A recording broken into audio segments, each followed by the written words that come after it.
ዋና ዋና ዜና በጎጃም ግንባር የቴዎድሮስ እዝ 206ኛ ኮር ከጠላት የሚሰነዘር ማንኛውም ጥቃትን በመመከት አስፈላጊውና አጸፋዊ እርምጃ መውሰድ የሚያስችለውን የወትሮ ዝግጁነት ማጠናቀቁን አስታወቀ። በደቡብ አማራ ሸዋ ቀጠናም በሳሴት ግንባር በተፈጸመ ደፈጣ ጥቃት የአገዛዙ አየር ወለድ ኮማንዶ አባላት ሙትና ቁስለኛ ተደረጉ። በወሎ ግንባር የልጅ ኢያሱ ኮር 24ኛ ክፍለ ጦር ደቡብ ወሎ ዞን ተወለደሬ ወረዳ በርካታ ጠላት በመደምሰስና በመማረክ ታላቅ ድል አስመዘገበ። በላይ ዘለቀ እዝና ምኒልክ እዝ የአፋብን አንድነት ከተመሰረተ በኋላ በጋራ የሚያደርጉት አውደ ግንባሮችን አጠናክረው ቀጥለዋል። የበላይ ዘለቀ እዝና ምኒልክ እዝ በጋራ በመሆን በአገዛዙ ሰራዊት ላይ የማያዳግም እርምጃ በመውሰድ ድል ተጎናጸፉ። ጤና ይስጥልን። ይህ የፋኖ ድምጽ ነው። ከዓለም አቀፍ ፋኖ ሚዲያ የእኩለ ቀን ማለ ፋኖ ዜና ጥንቅር ወደ እናንተ አይንና ጆሮ የሚደርስበት ሰዓት ላይ እንገኛለን። ውድ አድማጭ ተመልካቾቻችን ቀደም ሲል የነገርናችሁን አበይት መረጃዎችና ሌሎችንም በማካተት በዝርዝር እየነገርናችሁ ቆይታ የምናደርግ ይሆናል። ወንዳለ ቢክስ መረጃዎቹን እየነገርኳችሁ ቆይታ እናደርጋለን። እናንተም የዩቲዩብ ገጻችንን ግሎባል ፋኖ ሚዲያ ላይክ፣ ሼር እና ሰብስክራይብ በማድረግ ሌሎች ተደራሽ እንዲሆንና የአገዛዙ ኃይል በአማራ ሕዝብ ዘንድ የሚፈጽመው መንግስት መር ጭፍጨፋ ለዓለም አቀፉ ማህበረሰብ ተደራሽ እንዲሆን የበኩላችሁን አስተዋጽኦ እንድታደርጉ በአክብሮት እንጋብዛለን። ወደ ዝርዝር መረጃዎቹ ተሸጋገር። የአፋብን ቴዎድሮስ እዝ 206ኛ ኮር ከጠላት የሚሰነዘር ማንኛውንም ጥቃት በመመከት አስፈላጊውን አጸፋዊ እርምጃ መውሰድ የሚያስችለውን የወትሮ ዝግጁነት አጠናቀቅኩኝ አለ። በአፋብን ቴዎድሮስ እዝ 206ኛ ኮር የቀጠናውን ትግል በማቀጣጠል በጠላት ላይ ከፍተኛ ድል የተቀናጀ ሲሆን ኮሩ በተመሰረተ ጥቂት ወራት በሁሉም ክፍለ ጦሮች በተደረገ ማጥቃት በተለያዩ ግንባሮች በጠላት ላይ የበላይነት መውሰዱን የኮር ወታደራዊ መምሪያ አስታውቋል። ኮሩ የሚንቀሳቀስበት ቀጠና የጠላት ሎጂስቲክ፣ የሰው ኃይልና የካድሬ ማመላለሻ በመሆኑ ከፍተኛ ሜካናይዝድ ድጋፍ ሰጠው የጠላት ሰራዊት መንቀሳቀሱን መምሪያው የገመገመ ሲሆን የጠላትን ኃይል አስተላለፍ የሚመጥን የትግል ስልት መንደፉንም መምሪያው ገልጿል። ከደጀን ሞጣ መርጦ ለማርያምና ከደጀን ደንበጫ ባሉ ሁለት አውራ ጎዳናዎች ተጠቅሞ ሎጂስቲክና ወታደራዊ ድጋፍ የሚሰጥበት የትኖራ ወታደራዊ ካምፕ በኮሩ ቀጠና መገኘቱን የጠቀሰው ኮሩ የ602ኛና 601ኛ ኮር ዋና ማዝዣ መሆኑን የጠላት ኃይል ክምችትና እንቅስቃሴ በስፋት እንዲኖር ማድረጉን ጠቅሷል። የጠላት ሰራዊት የመዋጋትና የማድረግ አቅሙ ዝቅተኛ መሆን የአዋጆችና ወታደራዊ መኮንኖች ጦርነቱን ለግል ጥቅም ማካበቻ እየዋሉት መሆኑን የገመገመው የ206ኛ ኮር ጠላት የሚያደርገው ማንኛውም ትንኮሳ በመመከት ከባድ አጸፋዊ ምላሽ መስጠት የሚያስችለውን የወትሮ ዝግጁነት ማጠናቀቁን አስታውቋል። የአርመኒያው ሰራዊት ከዚህ ቀደም ባደረጋቸው ትንኮሳዎችና በወገን ኃይል ፍላጎት የተደረጉ ግዳጆችን የተመለከተው 206ኛ ኮር በደጀን፣ በጃማ፣ በስናን፣ በደብረ ማርቆስ፣ ደብረ ኤልያስ እና ገውዛምን አካባቢዎች በተደረጉ ግንባሮች ክፍለ ጦሮች ባስመዘገቡ ትልቅ ድል የቀጠናውን ትግል ያቀጣጠለና የጠላትን የድንኳን ፕሮፓጋንዳ የበጣጠሰ መሆኑን ኮሩ አክሎ ገልጿል። በህዝብ ግንኙነት ክፍሉ በኩል ባጋራው መረጃ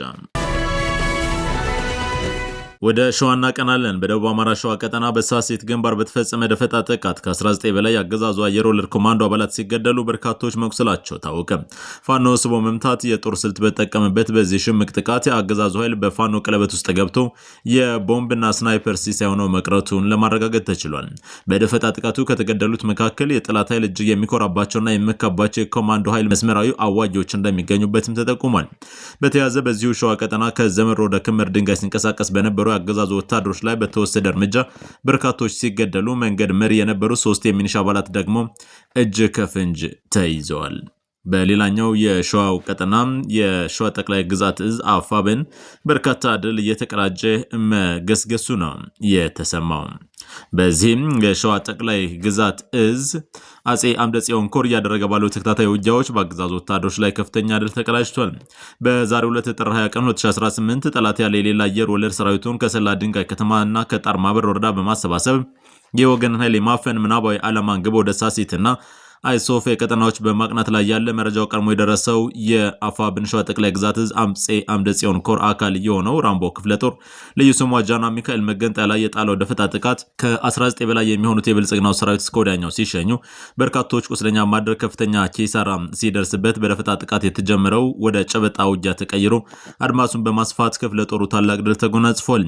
በጀግናው ሰራዊታችን ደፈጣ ላይ የወደቀ አየር ወለድ ክፍለ ጦር አባላቱ በጉዞ ላይ ያሉ በተፈጸመበት የቦምብ ጥቃትና እንደሳት በዘነበበት የጥይት አረሩ በርካቶቹ ሲገደሉ ቀሪው የሰላ ድንጋይ ሆስፒታልን አጨናንቋል ብሏል። የህዝብ ግንኙነት መምሪያ በላከልን መረጃ በመኪና ተጭኖ ወደ ሰላ ድንጋይ የተወሰደው የሰራዊቱ አስክሬን መቀበሪያ በከተማ ውስጥ ምስራቅ አቅጣጫ በግሬደር እየተቆፈረም ተዘጋጅቷል። በሌላ በኩል የአፄ አምደ ጽዮን ኮር አካል የሆኑት የምኒልክ ልጆች በትላንትናው ዕለት ከቀኑ 7 ሰዓት ተኩል ጀምሮ በሌሎች የውጊያ ግንባር ከመንዝቃያ ወረዳ መቀመጫ ከሆነችው ዘመሮ ከተማ ተነስቶ ወደ ክምር ድንጋይ በማቅናት ላይ ያለ ባደረጉት የተቀናጀ ተጋድሎ ድል ሲቀዳጁ 3 የሚሊሻ አባላት በምኒልክ ክፍለ ጦር መማረካቸውን ክፍለ ጦሩ በላከው የግንባር መረጃ አስታውቋል።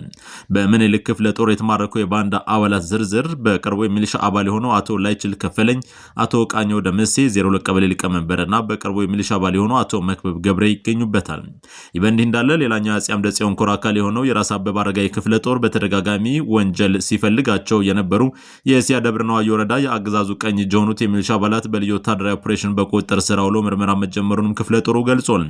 በፋኖ ቁጥጥር ስር ያሉት የሚሊሻ አባላቱ አቶ ጌታውን ተፈራ የጎዝጎዛ ቀበሌ ሎጂስቲክ፣ አቶ አስደግደግ ለማ የሞተ ለሚ ቀበሌ ሀብት ሰብሳቢ ግርግር ጎጥ እና አቶ እንዳለኝ ሀብታሙ ሞተ ለሚ ቀበሌ እናት ጉያ ጎጥ ሀብት የአገዛዙ ሰብሳቢ ነበሩ። ክፍለ ጦሩ በቁጥጥር ስር ስለዋላቸው የሚሊሻ አባላት በሰጠው ማብራሪያ መሰረት ግለሰቦቹ ከዚህ ቀደም በፋኖ መዋቅር ስር ሆነው እየሰሩ የነበሩና በመሃል ክህደት ፈጽመው ወደ ጠላት የገቡ ከዚያም ፋኖ ይቅርታ አድርጎላቸው በድጋሚ ወደ ፋኖ አደረጃጀት ተመልሰው በስራ ላይ ያሉ ዳግም ክህደት በመፈጸም ደብረ ብርሃን ከተማ ድረስ በመሄድ በአገዛዙ ቤት ማጭበርበሪያ ታድሶና 94 ሺህ ብር ወስደው የአማራን ሕዝብ እየጨፈጨፉ ላለው አገዛዝ ታምነው በሚሊሻ ስምሪት ላይ የነበሩ በራስ አበበ አረጋይ ክፍለ ጦር ቃኞች በቁጥጥር ስር መዋላቸውን ለማረጋገጥ ተችሏል። የአፋብን ሸዋ ጠቅላይ ግዛት እዝ አፄ አምደ ጽዮን ኮር ሚዲያና ኮሚኒኬሽን ክፍል ከግንባር መረጃዎችን አጠናቅሮ ነው ያደረሰው። አሁንም መረጃችን እንደቀጠለ ነው። ወደ አድማጭ ተመልካቾቻችን ወደ ወሎ ግንባር እናቀናለን። የፋሽስቱ አብይ መከላከያ ሰራዊት 100 አለቃን ጨምሮ ሌሎች ወታደሮች ተደመሰሱ። ከጥር 18 ቀን 2018 ጀምሮ ጠላት ከተለያዩ አቅጣጫዎች የሰበሰበውን ኃይል ወደ ምዕራብ ወሎ ሲያንቀሳቀስ በንጉስ ሚካኤል አሊ ኮር ሰራዊት ጥቃት እየተሰነዘረበት ነው። በዚህ መሰረት ከትላንት በስቲያም ጀምሮ በለጩማ ላይ ታሪክ ተሰርቷል። በበርካታ ተሽከርካሪዎች ተጭኖ ወታደሮችን ወደ ምዕራብ ወሎ እያጓጓዘ ያለው ፋሽስታዊ መንግስት በለጩማ ሲደርስ ያልታሰበ አደጋ ገጥሞታል። የአፋብ ምስራቅ አማራ ቀጠና ምኒልክ ዕዝ ንጉስ ሚካኤል አሊ ኮር በሚንቀሳቀስበት ምዕራብ ወሎ ቀጠና ሰሞኑን ብዛት ያለው የጠላት ኃይል ከባድ መሳሪያ ጋር እየተጓጓዘ ሲሆን በቀጠና የነበረው የሰሜን ምስራቅ 801ኛ ኮር ሰራዊት ድጋፍ የፋኖን ጫና መቋቋም ስላልቻለ በቅርቡ የተመሰረተው 11ኛው ዕዝ ሰራዊት በድጋፍ ሰጭነት ወደ ቀጠናው ሲገባ የአፋብን ምስራቅ አማራ ቀጠና ምኒልክ ዕዝ ንጉስ ሚካኤል አሊ ኮር ሳጅና ደማሊ ወይም አባናደው ክፍለ ጦር 4ኛ ሻለቃ ፋኖች በሰነዘሩበት የደፈጣ ጥቃት ከባድ ሰብአዊና ቁሳዊ ኪሳራ ደርሶበታል። ከደሴ ተነስቶ በስከ ምዕራብ በኩል ሲጓዝ ከነበረው በርካታ ኃይል መካከል ወደ አማራ ሳይንት ሊገባ በ6 ኦራልና በ4 ፓትሮል ተጭኖ ሲጓዝ የነበረ የጠላት ኃይል ላይ እነ ሞታይ ፍሬ በሰነዘሩት ጥቃት የደረሰው ጉዳት ዝርዝር ይፋ ሆኗል።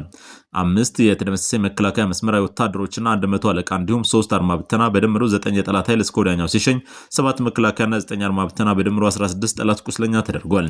የሳጅና ደማሊ አባናደው ደመላሾች በብርሃን ፍጥነት በድምሩ 25 የጠላት ኃይልን ከጥቅም ውጭ አድርገውታል። የምስራቅ አማራ ቀጠና ምኒልክ ዕዝ በላከል መረጃ መሰረት ወደ ጎጃም እናቀናለን። የአፋብን ቴዎድሮስ 109ኛ ኮር የሁለት ወር የግዳጅ አፈጻጸሙን ገመገመ። ቴዎድሮስ ዕዝ 109ኛ ኮር በ3 ግዙፍ ክፍለ ጦሮች የተዋቀረ ሲሆን መልሶ ማደራጀቱን ሙሉ በሙሉ በማጠናቀቅና በስሩ የሚገኙ ክፍለ ጦሮችን በመገምገምና ለአመራር አጭር ስልጠና በመስጠት ማጠናቀቁ ታውቋል። ኮሩ በመልሶ ማደራጀት ያጋጠሙ ተግዳሮቶችና ጠንካራ ጎኖች በማንሳት ለሁለት ቀናት ጥልቅ ግምገማ ያደረገ ሲሆን የወደፊት የትግል አቅጣጫዎችን በማስቀመጥ አጠናቋል። ስለሆነም የውስጥና የውጭ ጠላት ከፍተኛ ጫና መቋቋም 109ኛ ኮር መልሶ ማደራጀት በተሳካ ሁኔታ እንዲሆን ተግታችሁ ለሰራችሁ ለቴዎድሮስ ከፍተኛ አመራሮች፣ ለ109ኛ ኮር አመራሮች፣ ለ88ኛ፣ ለ99ኛ እና ለ77ኛ ክፍለ ጦር አመራሮች በሁሉም ክፍለ ጦሮች ስር ተጠርንፋችሁ እየታገላችሁ ላላችሁ አባሎች ለቴዎድሮስ እዚህ ኮማንዶ ዩኒት እንዲሁም ለአካባቢው ማህበረሰብ 109ኛ ኮር ስራ አመራር ከፍተኛ አክብሮትና የላቀ ምስጋና ያቀርባል ብሏል። የ109ኛ ኮር ህዝብ ግንኙነት ባደረሰ መረጃ መሰረት በሰሜን አማራ ቀጠና በላይ ዕዝና የምስራቅ አማራ ቀጠና ምኒልክ ዕዝ በጋራ በመሆን ታሪክ ሰርተዋል። በተለይ አማራ ፋኖ ብሔራዊ ንቅናቄ አንድነት ከተበሰረ ጥር 9 በኋላ እየተደረገው የሚገኙ ተደጋጋሚ የጋራ አውደ ግንባሮች ድል እያስመዘገቡ ቀጥለዋል። አፋብን ምስራቅ አማራ ቀጠና ምኒልክ ዕዝ ላስታ ሳምነው ኮር እሸት ክፍለ ጦር ነብሮ ተወራሪ ኮማንዶ ብርጌድ ሸደው መቄት ሻለቃና በላይ ዘለቀ ዕዝ ባንታባተ ኮር የተውጣጡ የፋኖ አባላት በብርሃኑ ጁላ ግትልትል ሰራዊት ላይ አካላዊና ቁሳዊ ኪሳራ ደርሰውበታል። መነሻውን ከታሪካዊቷ ቦታ ላሊበላ ከተማና ላሊበላ ኤርፖርት ሸምሻ አድርጎ እሸት ክፍለ ጦርን አፍናለሁ በሚል አጉልምኛው ታዳሩን በአምስት አቅጣጫ አስፍቶ ቢመጣም የባንታባተ ልጆችና ባሳምነው ልጆች ተገርፎ አስክሬኑን እንኳን ሳያነሳ ወደ መጣበት ላሊበላ ኤርፖርት ሸምሻና ላሊበላ ከተማ ፈርጥጦ ተመልሷል። ውጊያውም ዛሬ ማለትም ጥር 20 2018 ከሌሊቱ 10 ሰዓት እስከ እኩለ ቀን 8 ሰዓት በፈጀ ትንቅንቅ ከ15 በላይ ያገዛዙ ሰራዊት ሲደመሰስ ከ20 በላይ ቁስለኛ ማድረግ ተችሏል። በመጨረሻም አንድነታችን ኃይል ነው፣ ካሁን በኋላ አማራ አንድ ድርጅት ፈጥረናል፣ ከጎጥ አጥር ሳንከለል ስንፈልግ ሸዋ፣ ስንፈልግ ጎጃም፣ ጎንደር፣ ወሎ በማንኛውም ቦታ ተወረን ጠላትን አከርካሪውን ሰብረዋለን ሲሉ የምኒልክ ዕዝ ምክትል ወታደራዊ አዛዥና የላስታ ሳምነው ኮር ሰብሳቢ አርበኛ ወንድሙ ማሩና የበላይ ዘለቀ ዙባንት አባተ ኮር አዛዥ አርበኛ መኑ አለማንተ በጋራ መልእክት አስተላልፈዋል። የአፋብ ምስራቅ አማራ ቀጠና ምኒልክ ዕዝ ሚዲያና ኮሚኒኬሽን መምሪያ ኃላፊ አርበኛ ደረበ መኮንን መረጃውን አጠናቅሮ ለዕዙ በላከው መሰረት የልጅ ኢያሱ ኮር 24ኛ ክፍለ ጦር ደቡብ ወሎ ዞን ተውለደሬ ወረዳ በርካታ ጠላትን በመደምሰስና በማረክ ታላቅ ድል አስመዝግቧል። የአማራ ፋኖ ብሔራዊ ንቅናቄ ምስራቅ አማራ ቀጠና ምኒልክ ዕዝ ልጅ ኢያሱ ኮር 24ኛ ክፍለ ጦር ጥር 19 ለ20 ሌሊት ደቡብ ወሎ ዞን ተውለደሬ ወረዳ ልዩ ቦታው ቆሎ ባቄላ የሚባል ቦታ ላይ በአገዛዙ ሰራዊት ላይ ከፍተኛ ሰብአዊና ቁሳዊ ጉዳት በማድረስ ታላቅ ድል አስመዝግቧል። ጀግናው አይበገሬው 24ኛ ክፍለ ጦር ረጅም ጉዞ በመጓዝ ከሌሊቱ 7 ሰዓት ወደ ጠላት ምሽግ ሰርጎ በመግባት የጥይት ናዳ ወርዶበታል። ጠላት ጥቃቱ ሲፈጸምበት ጨለማ ስለነበር ግማሹ ገደል ሲገባ ግማሹ ደግሞ ሙትና ቁስለኛ ሆኗል። ልጅ ኢያሱ ኮር 24ኛ ክፍለ ጦር በተጋድሎ 10 የፋሽስቱ አገዛዝ ሰራዊት ምርኮኛ ያደረጉ ሲሆን 15 ክላሽኖችንም በማረክ ታላቅ ድል አስመዝግቧል። ውድ አድማጭ ተመልካቾቻችን መረጃችን እንደቀጠለ ነው። የችሎት ዘገባ ነው የምናስከትለው። በተከበሩ ዮሐንስ ቧያለው መዝገብ የሽብር ወንጀል ተከሳሾች የሰነድ ማስረጃ አስተያየት በጽሁፍ አቅርበዋል። ፍርድ ቤቱ በተከሳሾች በኩል የቀረቡ አቤቱታዎችና የመብት ጥያቄዎችን መርምረው ብይን ለመስጠት ለጥር 28 ቀጠሮ ይዟል። ከአማራ ማንነታቸው ጋር በተያያዘ ታፍነው በግፍ ስር ላይ የሚገኙ ከ300 በላይ የፖለቲካና የህሊና እስረኞችን ጉዳይ ሲመለከት የከረሙት 3 ዳኞች በሌላ 3 አዳዲስ ዳኞች ተቀይረው ነው የዕለቱ ችሎት እንዲታይ የተደረገው። በተከበሩ ዮሐንስ ቧያለው መዝገብ ከአማራ መለስና ደሳለኝ እጅጉ በስተቀር 14 ተከሳሾች በፌዴራሉ ከፍተኛ ፍርድ ቤት ልደታ ምድብ ጥር 19 በነበረው ችሎት ከማረሚያ ቤት ተገኝተዋል። ተከሳሽ አማራ መለሰ በአዋሽ አርባና ፌዴራል ፖሊስ ወንጀል ምርመራ ቢሮ ከምርመራ ጋር በተያያዘ በደረሰበት ግፍና በደል የአእምሮ ህመም አጋጥሞት በአማኑኤል ሕክምና የተከታተለ ስለሚገኝ ዛሬን ጨምሮ ለበርካታ ወራት ፍርድ ቤት እየተገኘ አይደለም። ተከሳሽ ደሳለኝ እጅጉም ከአልባሳት ጋር በተያያዘ ከማረሚያ ቤቱ ጋር በተፈጠረ አለመግባባት በችሎት ሳይገኝ መቅረቱ ተገልጿል። ጥር 19 በነበረው በዚሁ ችሎት በተከበሩ ዮሐንስ ቧያለው መዝገብ የተከሰሱ የፖለቲካና የህሊና እስረኞች በቀደመ ቀጠሯቸው መሰረት የሰነድ ማስረጃ አስተያየት ጽሁፍ አቅርበዋል። ዮሐንስ ቧያለው ከተከበሩ ክርስቲያን ታደለና ዶክተር ካሳ ተሻገር በኩል የተለያዩ አቤቱታዎችና የመብት ጥያቄዎችም ለችሎቱ ቀርበዋል። የምክር ቤት አባላት ያለመከሰስ መብታቸው ከመነሳቱ በፊት ሊከሰሱ እንደማይገባ በመግለጽ መብታቸው ተነስቶ ከሆነም ህጉን በጠበቀ መልኩ ስለመነሳቱ ፍርድ ቤቱም ሆነ ተከሳሾች በቃለ ጉባኤ ጭምር ተረጋግጦ ሊያውቁት እንደሚገባ በመጥቀስ ማስረጃ ይሰጣቸው ዘንድ ፍርድ ቤቱ ትዕዛዝ እንዲሰጥበት ጠይቋል። በተያያዘም በስልክ ጠለፋ የተገኘ የተባለ የድምፅ ሪከርድ በህጋዊ መልኩ በፍርድ ቤት በኩል ሂደቱን ጠብቆ የተከናወነ ስለመሆኑ የክስና የክርክር መዝገቡ እንዲመጣልን በማለት ትዕዛዝ ጠይቀዋል። በአቃቢ ህግ በኩል አሁን በከሳሽ በኩል ማስረጃ የሚቀርብበት እንጂ ተከሳሾች ማስረጃ የሚያቀርቡበት አይደለም። ተከላከሉ ከተባለም ያን የሚፈልጉትን መረጃ ከተለያዩ ተቋማት ጠይቀው ሊያስመጡ ይችላሉ። በመሆኑም ማስረጃ ለምን እንደተፈለገ ግልጽ ባልሆነበት አስተያየት ለመስጠት ይቸግረናል የሚል ምላሽ ሰጥቷል። የስልክ ጠለፋውን በተመለከተ ፍርድ ቤቱ ትዕዛዝ ከሰጠ ተፈጻሚ እንደሚያደርግ ነው ከሳሽ ገለጸው። ፍርድ ቤቱ በተከሳሾች በኩል የቀረቡ አቤቱታዎችና የመብት ጥያቄዎችን መርምረው ብይን ለመስጠት በሚል ለጥር 28 ቀጠሮ ይዟል። አቃቢ ህግ ተከሳሾቹ በሰጡት የሰነድ አስተያየት ላይ ምላሽ እንዲሰጥበት ፍርድ ቤቱን የጠየቀ ሲሆን ችሎቱም የተከሳሾችን የሰነድ አስተያየት ተመልክቶ ምላሽ ያስፈልገዋል ብሎ ሲያምንበት ትዕዛዝ እንደሚሰጥ ገልጿል።